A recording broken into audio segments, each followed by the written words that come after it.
ಯುವ ಸಮುದಾಯದ ಎಲ್ಲ ನನ್ನ ಅಣ್ಣ ತಮ್ಮಂದಿರು ಅಕ್ಕ ತಂಗಿಯರ ಒಂದು ಆಶೀರ್ವಾದ, ಒಂದು ಪ್ರೀತಿ ವಾತ್ಸಲ್ಯ ಕುಮಾರಣ್ಣನ ಇವತ್ತೇನು ನೀವು ಸಂಸದರಾಗಿ ಆಯ್ಕೆ ಮಾಡಿದ್ದೀರಿ. ಅದೇ ರೀತಿ ಪಕ್ಷದ ವರಿಷ್ಠರು, ಮಾಜಿ ಪ್ರಧಾನಮಂತ್ರಿಗಳು ಸನ್ಮಾನ್ಯ ದೇವೇಗೌಡ ಸಾಹೇಬರ ರೈತ ಪರ ಹೋರಾಟವನ್ನು ಗುರುತಿಸಿ ಜನತಾದಳ ಪಕ್ಷ ಈ ರಾಜ್ಯದಲ್ಲಿ ಸ್ಥಾಪನೆಯಾಗಿದ್ದರಿಂದಲೂ ಇವತ್ತಿನ ದಿನದವರೆಗೂ ನಿರಂತರವಾಗಿ ಜಿಲ್ಲೆಯ ಜನತೆ ಆಶೀರ್ವಾದವನ್ನು ಮಾಡಿದ್ದೀರಿ, ನಮ್ಮನ್ನ ಬೆಳೆಸಿದ್ದೀರಿ, ಹರಿಸಿದ್ದೀರಿ.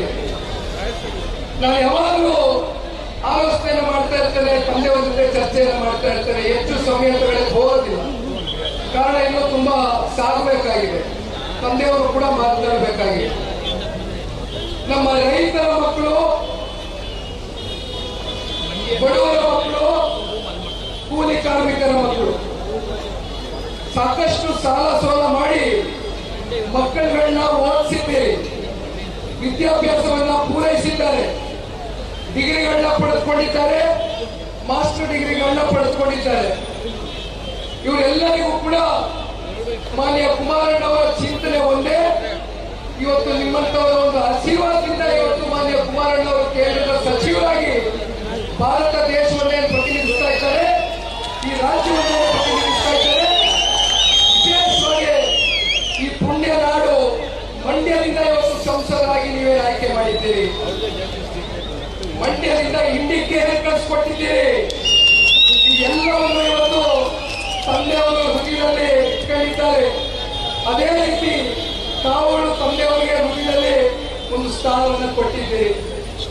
ಬಹುಶಃ ಇವತ್ತು ನೀವು ತಂದುಕೊಟ್ಟಿರ್ತಕ್ಕಂಥ ಒಂದು ಶಕ್ತಿ ನಿಜಕ್ಕೂ ಕೂಡ ಏನಾದರೂ ಮುಂದಿನ ದಿನಗಳಲ್ಲಿ ಮಾಡಬೇಕು ಅಂತಕ್ಕಂಥದ್ದಾದ್ರೆ ಕೈಗಾರಿಕೆ ಸ್ಥಾಪನೆ ಮಾಡಿ ನಮ್ಮ ರೈತರ ಮಕ್ಕಳಿಗೆ, ಕೂಲಿ ಕಾರ್ಮಿಕರ ಮಕ್ಕಳಿಗೆ ಇವತ್ತು ಅತಿ ಹೆಚ್ಚು ಉದ್ಯೋಗವನ್ನು ಸೃಷ್ಟಿ ಮಾಡಬೇಕು ಅಂತಕ್ಕಂಥದ್ದು ಮಾನ್ಯ ಕುಮಾರಣ್ಣ ಅವರ ಚಿಂತನೆ.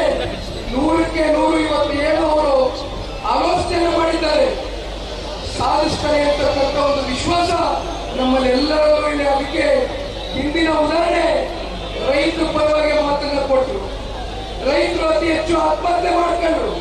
ಇದೇ ಕಾಂಗ್ರೆಸ್ನ ಸರ್ಕಾರ ಆಡಳಿತದಲ್ಲಿತ್ತು, ಇದೇ ರಾಜ್ಯದ ಮುಖ್ಯಮಂತ್ರಿಗಳು ಅಂದವರು ಕೂಡ ರಾಜ್ಯದ ಮುಖ್ಯಮಂತ್ರಿಗಳಾಗಿತ್ತು.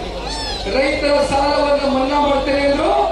ಕೊಟ್ಟ ಮಾತಂತೆ ಈ ದೇಶದ ಇತಿಹಾಸದಲ್ಲಿ ಯಾವಾಗಲೂ ರಾಜ್ಯದ ಮುಖ್ಯಮಂತ್ರಿಗಳು ರೈತರ ಪರವಾಗಿ ಕೊಟ್ಟಂತ ಮಾತನ್ನ ಚಾಚು ತಪ್ಪದೆ ಉಳಿಸ್ಕೊಂಡಿರ್ತಕ್ಕಂಥ ಉದಾಹರಣೆ ಇದ್ರೆ ಅದು ರೈತರ ಮಗ ಆಗಿರ್ತಕ್ಕಂಥ ಮಾನ್ಯ ಕುಮಾರಣ್ಣವರು ಅಂತಕ್ಕಂಥದ್ದನ್ನ ಈ ಸಂದರ್ಭದಲ್ಲಿ ನಾವು ಮತ್ತೊಬ್ರು ರೈತ ನಾಯಕರು ಮಂಡ್ಯ ಜಿಲ್ಲೆಯ ಕೆಆರ್ ಪೇಟೆನಲ್ಲಿ ಬೂಕಲ್ಕೆರೆಯಲ್ಲಿ ಜನ್ಮ ತಾಳಿರ್ತಕ್ಕಂಥ BS ಯಡಿಯೂರಪ್ಪನವರು ಹಾಗೂ ಕುಮಾರಣ್ಣ ಅವರು ಸಲಹೆಯನ್ನು ಕೊಟ್ಟಿದ್ದಾರೆ. ಎರಡೂ ಪಕ್ಷದ ಕಾರ್ಯಕರ್ತರ ಜೊತೆಯಲ್ಲಿ ಹೆಜ್ಜೆಯನ್ನು ಹಾಕ್ತಾ ಇದ್ದಾರೆ. ಇವತ್ತೇನು ಮೈಸೂರು ಚಲೋ ಪಾದಯಾತ್ರೆಯಲ್ಲಿ ನಾವೆಲ್ಲರೂ ಭಾಗಿಯಾಗಿದ್ದೇವೆ. ರಾಜ್ಯಾಧ್ಯಕ್ಷರಾಗಿರ್ತಕ್ಕಂಥ BY ವಿಜೇಂದ್ರ ಅವರು ಕೂಡ ಈಗಲೇ ಪ್ರಾಸ್ತಾವಿಕವಾಗಿ ಮಾತನಾಡಿದ್ದಾರೆ. ಈ ಭ್ರಷ್ಟ ಕಾಂಗ್ರೆಸ್ನ ಸರ್ಕಾರ ಯಾವ ರೀತಿ ಪರಿಶಿಷ್ಟ ಜಾತಿ, ಪರಿಶಿಷ್ಟ ಪಂಗಡಕ್ಕೆ ಮೀಸಲಿಟ್ಟಿರತಕ್ಕಂಥ ಒಂದು ಹಣವನ್ನ ಇವತ್ತು ದುರ್ಬಳಕೆ ಮಾಡಿರ್ತಕ್ಕಂಥದ್ದು, ಈ ರಾಜ್ಯದ ಸಂಪತ್ತನ್ನ ಲೂಟಿ ಮಾಡತಕ್ಕಂಥ ಹಗಲ ಧೋರಣೆ ಮಾಡಿರ್ತಕ್ಕಂಥ ಒಂದು ಪ್ರಯತ್ನವನ್ನ ಇವತ್ತು ಮಾಡಿ ನಮ್ಮ ಕಣ್ಣು ಮುಂದೆ ಬೆಳಕಿಗೆ ಬಂದಿದೆ. ಈ ರಾಜ್ಯದ ಮುಖ್ಯಮಂತ್ರಿಗಳು ನಾನು ಅಹಿಂದ ವರ್ಗದ ನಾಯಕ, ಹಿಂದುಳಿದ ಸಮಾಜಗಳಿಗೆ ನ್ಯಾಯವನ್ನು ಕೊಡ್ತೇನೆ, ಶಕ್ತಿಯನ್ನು ಕೊಡ್ತೇನೆ ಅಂತಕ್ಕಂಥ ಸುಳ್ಳು ಭರವಸೆಯನ್ನು ಕೊಟ್ಟು ಇವತ್ತು ಆಡಳಿತಕ್ಕೆ ಬಂದಿದ್ದಾರೆ. ಯಾವ ರೀತಿ ಇವತ್ತು ನಡ್ಕೊಂಡಿದ್ದಾರೆ ಅಂತಕ್ಕಂಥದ್ದು ನಮ್ಮ ಕಣ್ಣು ಮುಂದೆ ಇದೆ. ಪರಶುರಾಮ್ ಅಂತಕ್ಕಂಥವ್ರು ಒಬ್ಬ ಬಡ ಕುಟುಂಬದಿಂದ ಬಂದಿರತಕ್ಕಂಥ ಒಬ್ಬ PSI 40 ಲಕ್ಷ ರೂಪಾಯಿ, ಇವತ್ತು 40 ಲಕ್ಷ ಆ ಬಡ ಕುಟುಂಬದ ಒಬ್ಬ ಯುವಕನಿಗೆ ಮಾನಸಿಕವಾಗಿ ಚಿತ್ರಹಿಂಸೆ ಕೊಟ್ಟು ಟ್ರಾನ್ಸ್ಫರ್ಗೆ ದುಡ್ಡಿನ ವಸೂಲಿ ಮಾಡಿ ಅಂತಿಮವಾಗಿ ಆ ಪರಿಶಿಷ್ಟ ಜಾತಿಯ ಹುಡುಗ ಇವತ್ತು ನಮ್ಮ ಕಣ್ಣು ಮುಂದೆ ಇಲ್ಲ. ಇಂಥ ದುರ್ಘಟನೆಗಳು ಈ ರಾಜ್ಯದಲ್ಲಿ ಕಳೆದ 15-16 ತಿಂಗಳಿಂದ ನಿರಂತರವಾಗಿ ನಡೀತಾ ಇದೆ.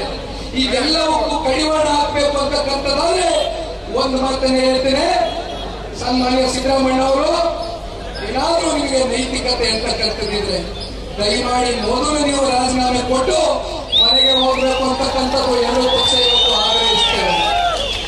ಇನ್ನು ಮಾನ್ಯ ಕುಮಾರಣ್ಣವರು ಮಾತನಾಡ್ತಾರೆ, ದಯಮಾಡಿ ಮಾತನಾಡ್ತಕ್ಕಂಥ ಹಲವಾರು ವೇದಿಕೆಗಳು ಮುಂದಿನ ದಿನಗಳಲ್ಲಿ ಸಿಗುತ್ತೆ, ಅವಾಗ ಮಾತನಾಡ್ತಾರೆ.